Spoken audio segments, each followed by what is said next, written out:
Hello and welcome to another episode of Virtual Legality. I'm your host, Richard Hoeg, managing member of the Hoeg Law business law firm of Northville, Michigan.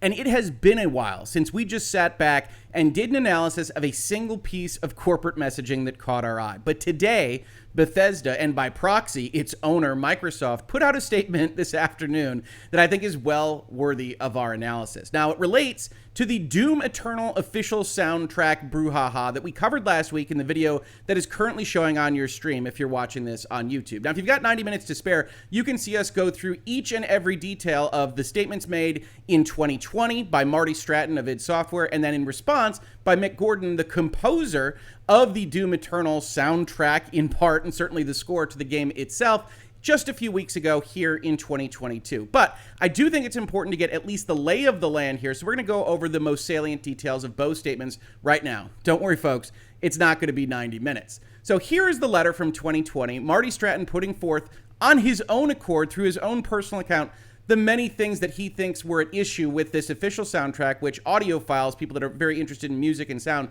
really found deficient when it was released with the Doom Eternal Collector's Edition. He says some have suggested that we've been careless with or disrespectful of the game music. Others have speculated that Mick, Mr. Gordon, the composer, wasn't given the time or creative freedom to deliver something different or better. The fact is none of that is true.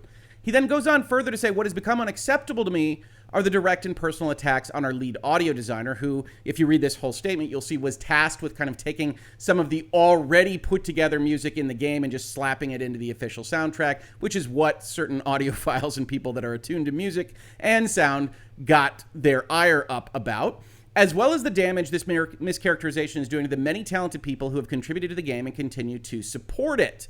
Now, I highlight this paragraph because we will see it once again from Bethesda proper. id Software being a subsidiary of Bethesda, being a subsidiary of ZeniMax, being a subsidiary of Microsoft Corporation.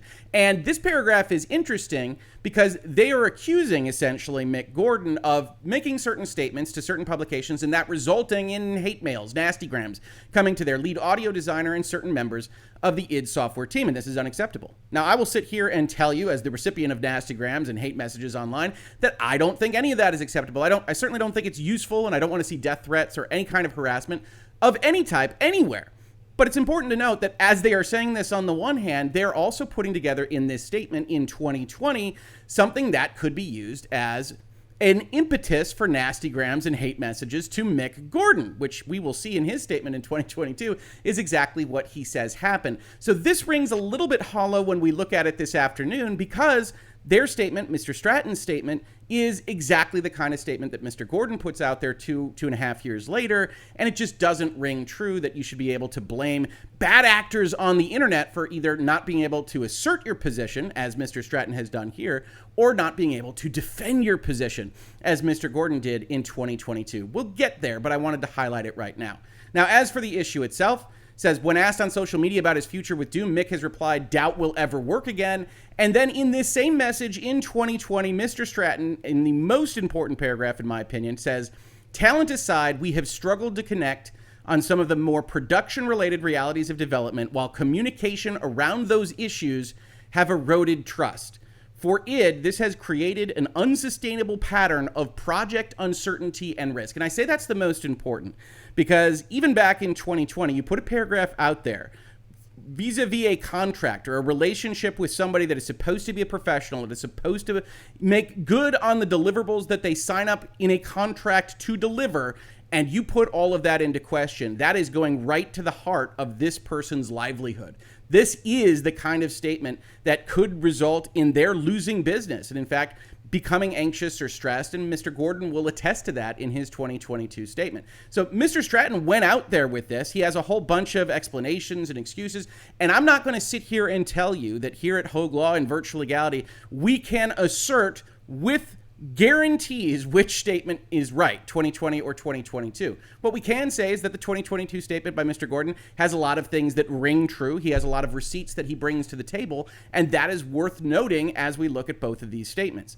Mr. Stratton continues with, at this point, when he asked for the OST, the official soundtrack, when he said that it was going to go in the collector's edition at E3, we didn't have Mick under contract, which is a big no-no. You don't make promises to deliver something by Mick Gordon if you didn't already ask Mick Gordon for the contract, because as I said in that 90-minute video, you give the other party all the leverage in the world to change their rates, to make demands, only green M&Ms in the bowl, whatever it might be, because they have you over a barrel when you make that promise. Now, why didn't he have him under contract? Some could say it's mismanagement. He has a different explanation. He says it's because of ongoing issues receiving the music we needed for the game, and that he did not want to add a distraction at that time by getting another contract for what they've just promised their users in the collector's edition. So with these two statements together, it's very easy to see that Marty Stratton of id Software in 2020 is throwing Mick Gordon under the bus. That is text, that is subtext, and then he has another explanation for why this was such a big deal. In a further paragraph in this statement, it's important to note at this point that not only were we disappointed to not deliver the OST with the launch of the collector's edition, we needed to be mindful of consumer protection laws in many countries that allow customers to demand a full refund for a product if a product is not delivered on or about its announced availability date. Now, on or about is a bit of a legalese. That tends to suggest to me that some lawyer looked at this. Most people don't use on or about a given date on their own, but maybe that's a mistake. Either way, this is putting at the feet of Mr. Gordon their failure to deliver a product on time when they didn't have it under contract during the initial promise period. Now, there's more in this statement. Again, this is the very short form version of this discussion. Mr. Gordon responds just a few weeks ago, apparently putting his ducks in a row, trying to go through lawyers, trying to get settlements, trying to get that Reddit post that we were just looking at taken down.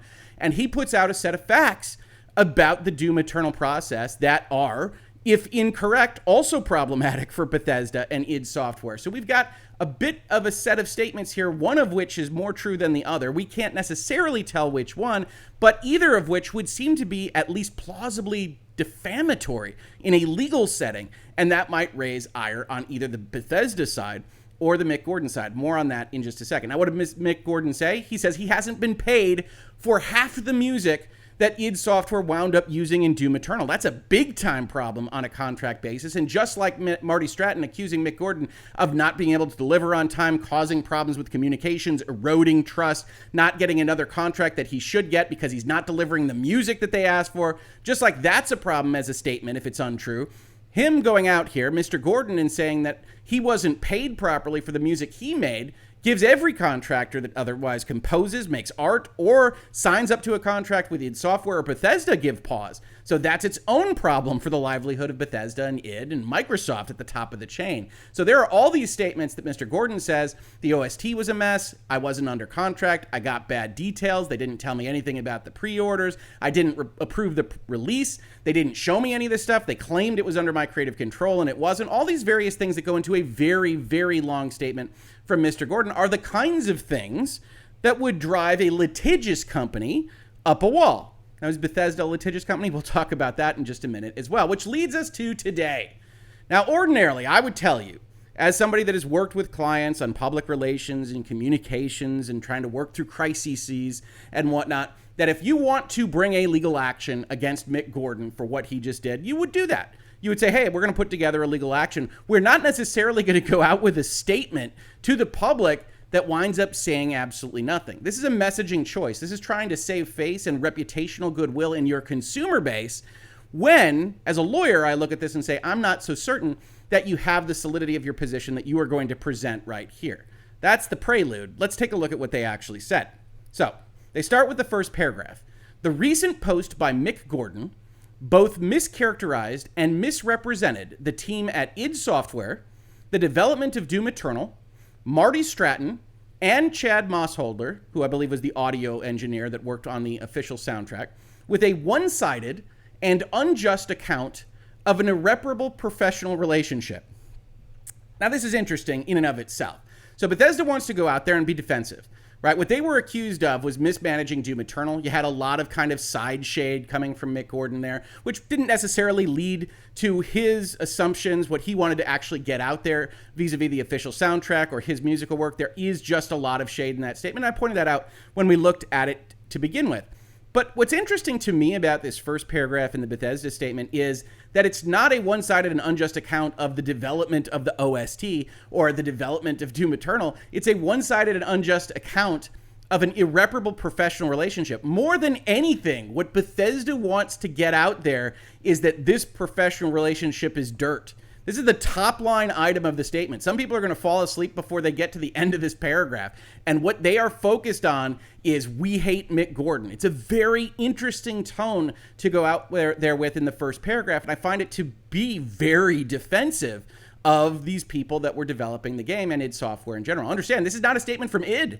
This is a statement from Bethesda one level higher. And one level separating Bethesda from the parent company ZeniMax and ZeniMax from Microsoft, that all are responsible for this kind of very public tiff going out there on Twitter, of all places.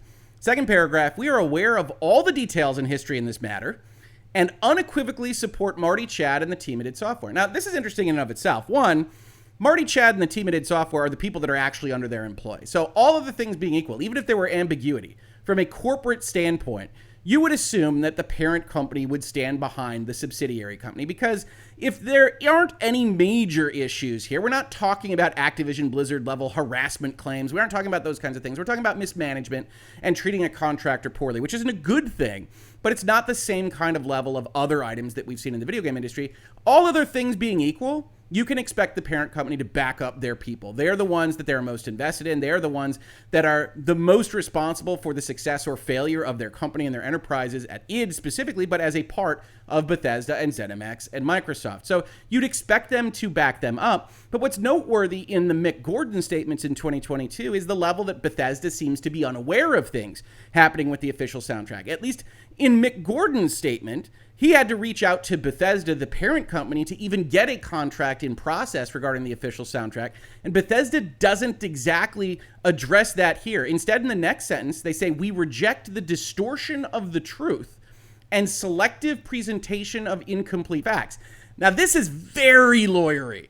This is not actually saying that Mick Gordon is lying. This is far closer to saying that Mick Gordon is just picking and choosing what it is that he chooses to present to you. And I have no doubt that that is, in some cases, the fact of the matter. I say that in the video that we did before, which is there's a whole lot of conversations, especially in that January, February, March area, that we aren't privy to, that one side at id Software, Marty Stratton, could think was a deal being made with Mick Gordon, while Mick Gordon doesn't think that there's formally a deal until he signs a contract with receipts. He put the DocuSign email up in, I believe it's late March.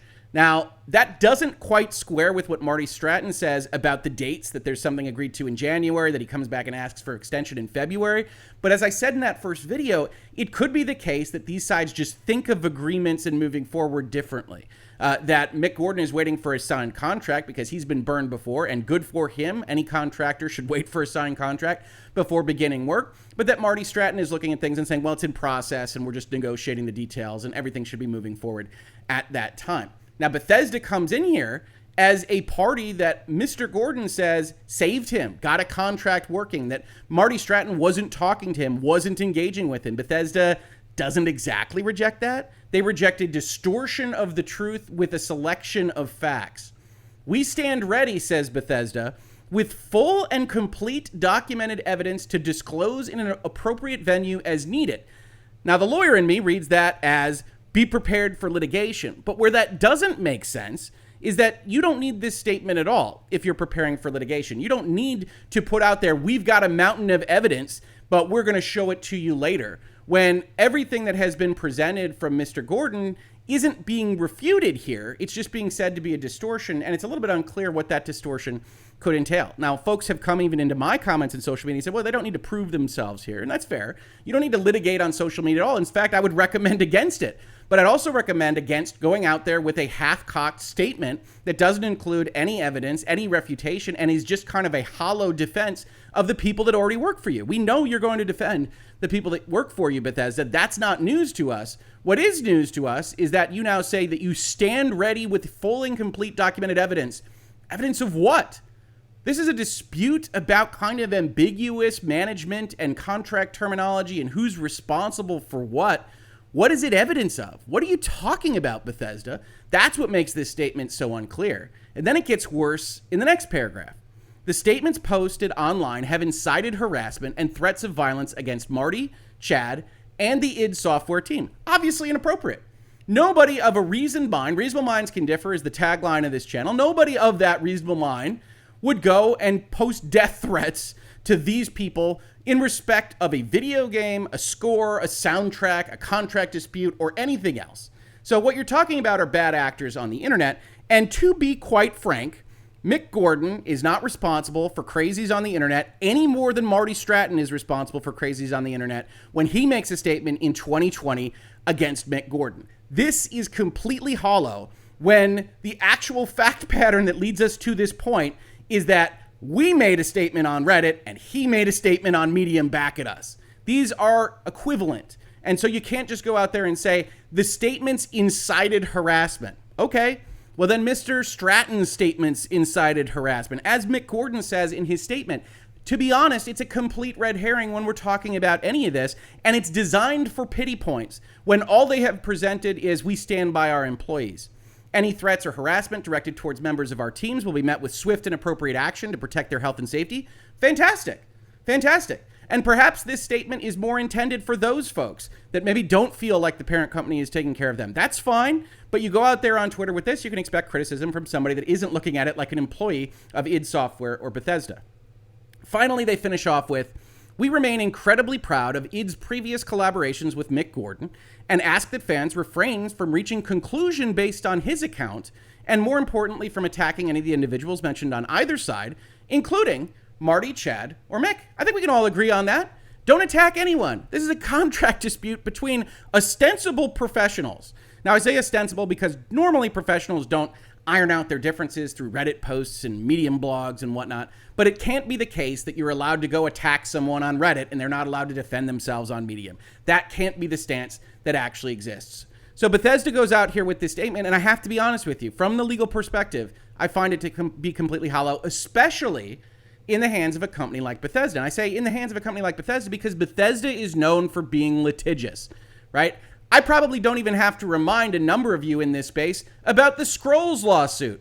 When Mojang wanted to make a game called Scrolls, and because Bethesda has a game called The Elder Scrolls, they felt that their trademark completely prohibited anyone else from using Scrolls in the video game context at all, which is ridiculous on its face. We talk about intellectual property concerns in virtual legality all the time, but because Bethesda is well-resourced, because Bethesda has a lot of lawyers, because Bethesda can make your life miserable, and because they have trademark protection on certain aspects of the usage of the word Scrolls, is what they did to Mojang, this becomes a major issue. Now, they wind up settling with Mojang effectively saying, well, okay, I guess you have your trademark, but you're going to license it to us for what everybody believes is no additional fees at the time. And of course, ironically, Mojang and Bethesda are both Microsoft companies at this point in time. But it doesn't change the fact that when you are so litigious, when you go out there trying to say, we are so scary, don't even come up to our line, that when you go out there with a statement as hollow as this one, I look at it and say, okay, I don't see any receipts. Now, maybe they're planning a defamation lawsuit. Maybe they're planning something more. I'd be interested to see it. Breach of contract lawsuit. But as of right this second, this statement is absolutely hollow, a water sandwich. And as I've mentioned, Xbox and Bethesda are tied at the hip here. One interesting aspect of this entire deal is that Microsoft bought ZeniMax, bought Bethesda, bought id Software not too terribly long ago. And not only that, they've kept the name alive. So one thing that's very interesting about this, and certainly we've covered Microsoft in Activision land and other lands very, very much in this channel of late, is that this is effectively a statement from Microsoft. Microsoft likes to give a free hand to these companies and certainly likes to allow companies like Bethesda to have a free reign over what they decide to do. But this is the kind of thing that calls into question exactly what Microsoft is doing. This is a very public dispute with a well-known, well-respected contractor that was an enormous part of the success of one of its subsidiaries' products. And it's all going to hell in a handbasket, and nowhere to be seen is the parent company here. They're letting Bethesda do what they like. So I'll be interested to see what Microsoft does in the future, what Bethesda does, what Mick Gordon does. I wasn't expecting this statement because often the wiser course is to simply stay quiet. But I'm glad that you joined me for this analysis of a bit of corporate messaging because of how bad I think it is today. Let me know what you think in the comments, and I'll probably be putting this up as a premiere so you can talk to me in the chat as well. If you do like this kind of commentary about the law and business of video games, corporate messaging, and more, please consider supporting the channel. We can't do it without support from viewers and listeners like you. We've got a Utreon and a Patreon to allow that support best, as well as YouTube membership. Or if you don't like any of those options, just subscribing, telling your friends, leaving those comments, talking to me about the issues that we present in these videos is very, very helpful. If you caught this on YouTube, thank you so much for watching. And if you listen to it as a podcast, thank you so much for listening. And I will catch you on the very next episode of Virtual Legality.